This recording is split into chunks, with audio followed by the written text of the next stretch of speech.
persepak bolaan Indonesia semakin hari semakin bagus. Jangan dirusak dengan segelintir oknum yang mengatasnamakan supporter fanatik olahraga, supporter fanatik sepak bola yang mengacaukan dan memperburuk suasana persepak bolaan Indonesia.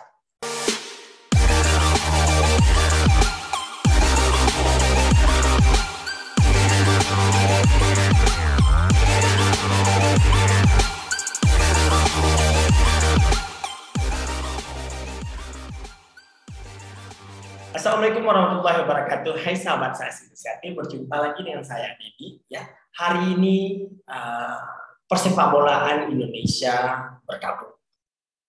Ya, kerusuhan yang terjadi antara Arema Football Club dengan Persebaya Surabaya yang menelan korban meninggal sekitar 127 orang. Innalillahi wa inna ilaihi raji'un. Semoga arwah yang ditinggalkan mendapatkan lapangan kuburnya dan juga warga yang ditinggalkan juga diberi ketabahan. Kita hari ini akan membahas kronologi penyebab meninggalnya 127 orang yang meninggal dalam kerusuhan laga Arema FC versus Persebaya Surabaya. Kronologi penyebab 127 orang meninggal dunia dalam kerusuhan laga Arema FC dengan Persebaya Surabaya akan dibahas dalam artikel ini. Kerusuhan pecah tak lama setelah wasit meniup peluit tanda berakhirnya pertandingan, yang mana Persebaya Surabaya menang 3-2 atas Arema FC di Stadion Kanjuruhan, Kepanjengan, Malang, Sabtu 1 Oktober 2022 malam waktu Indonesia Barat. Lantas, apa penyebab banyaknya orang yang meninggal dunia? Hal ini terjadi akibat pecahnya kerusuhan seusai lontaran gas air mata ditembakkan untuk menghalau ribuan Aremania yang ingin merangsek ke lapangan. Para penonton turun ke lapangan atau ke tengah lapangan dan berusaha mencari para pemain untuk menanyakan kenapa sampai kalah atau melampiaskan. Karena itu pengamanan melakukan upaya-upaya pencegahan dan melakukan pengalihan supaya mereka tidak masuk ke dalam lapangan, ucap Kapolda Jawa Timur Irjen Pol Niko Afian kepada beberapa awak media yang berada di Mapolres Malang pada Minggu dini hari. Niko menyebutkan saat itu timnya mencoba memberikan himbauan dengan cara persuasif, namun cara itu tak berhasil. Alhasil, massa kian beringas menyerang dan merusak mobil kepolisian. Upaya pencegahan sampai dilakukan gas air mata karena sudah merusak mobil polisi dan akhirnya gas air mata itu disemprotkan.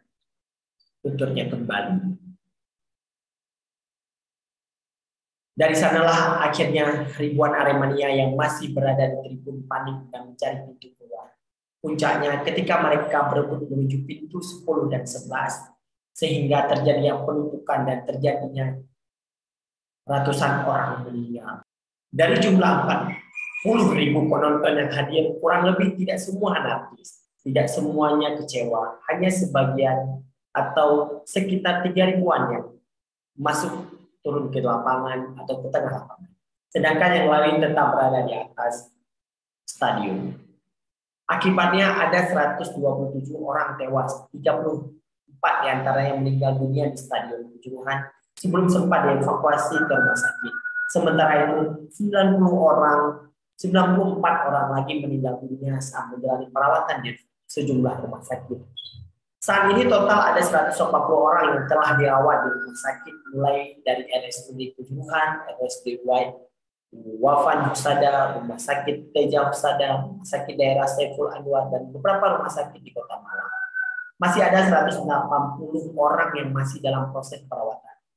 Tadi beliau, Bupati Malang, melakukan pengecekan langsung oleh kami dan terkait dengan upaya-upaya penyembuhan pada yang sedang dirawat. Kelar laga AFC kelar laga Arema versus Persibaya Surabaya, PSSI langsung membentuk tim investigasi. Sementara itu PT Liga Indonesia baru selaku operator kompetisi menghentikan Liga 1 2022-2023 sehingga hingga sepekan ke depan. Dan inilah menjadi kronologis yang menelan korban jiwa paling banyak yang ada di Indonesia. Memang rivalitas antara Arema FC dengan Persibaya Surabaya ini sudah berlalu-lalu dan sudah lama terjadi. Sehingga setiap laga antara Arema dan juga Persibaya selalu berkonflik, selalu ada intrik-intrik kekonflikan itu terjadi. Kita tidak bisa menetralkan suasana menjadi harmonis dikarenakan itu timbul dari rasa kebencian yang ditimbulkan oleh para pendahulunya. Cuma kita bisa berharap ke depannya penyelenggara sepak bola ini adalah betul-betul menjadikan sepak bola sebagai olahraga, bukan sepak bola sebagai tarung untuk penumpasan atau juga untuk menghilangkan nyawa orang. Kerusuhan seperti ini alangkah baiknya menjadikan ini terakhir terjadi di persepak bolaan Indonesia atau olahraga Indonesia. Karena kita beberapa hari ini melihat juga timnas Indonesia sudah mulai bangkit.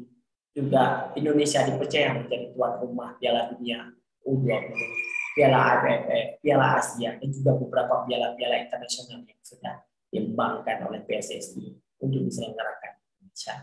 Ke depan, setiap rivalitas yang memang berpotensi menjadi kerusuhan dapat diminimalisir oleh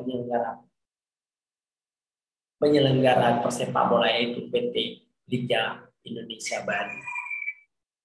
Inilah yang bisa kita ulas dan bisa kita sampaikan kepada khalayak bahwa persepak bolaan Indonesia semakin hari semakin bagus. Jangan dirusak dengan segelintir oknum yang mengatasnamakan supporter fanatik olahraga, supporter fanatik sepak bola yang mengacaukan dan memperburuk suasana persepak bolaan Indonesia.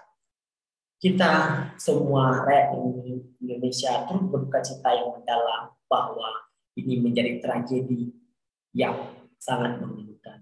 Apakah kedepannya akan dibekukan Arema FC dan juga Persibaya Surabaya? Kita juga belum tahu apa langkah PSSI sebagai induk olahraga Indonesia mengambil tindakan yang kita berharap akan baik-baik saja dan semua oknum yang mengatasnamakan Arema ataupun mengatasnamakan Persebaya, baik supporter maupun pengurus, dapat ditindak sesuai dengan prosedur yang berlaku di Indonesia.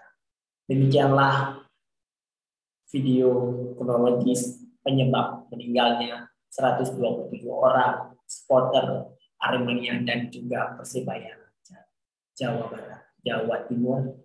Nantikan video-video selanjutnya di Sasi Inisiatif. Assalamualaikum.